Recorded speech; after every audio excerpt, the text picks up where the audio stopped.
Trending na pasyalan at pinupuntahan ng maraming mga turista. Napakagandang sunset at overlooking pa ang syudad ng Dubai. Ang ating pupuntahan sa araw na to.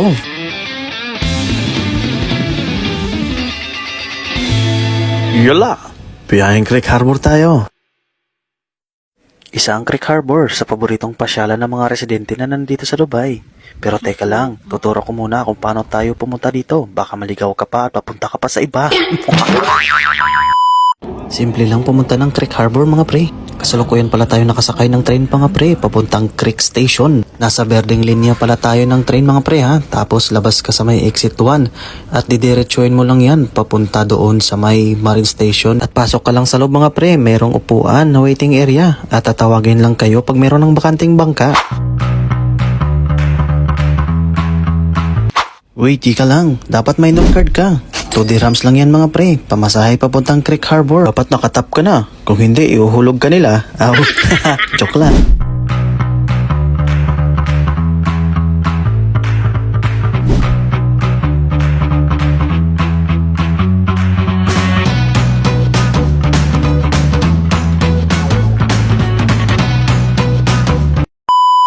Touchdown Creek Harbor. At syempre, kumuha tayo ng video dyan kasi ang ganda. Kaso, nasaway tayong taga-RTA. Bawal pala. Sorry naman.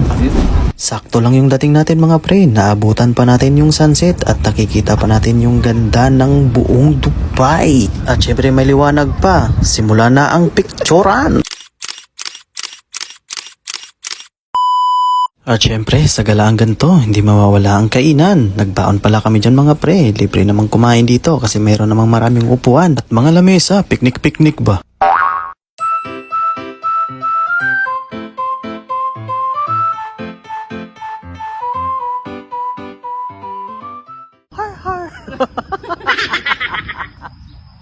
Pwede siya magikan. Damon. Ha? Hotdog.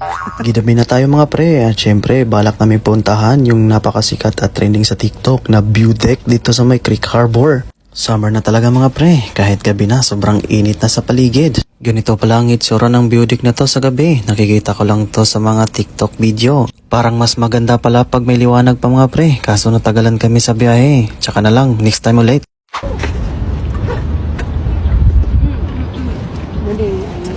Kaunsa mo? Wala.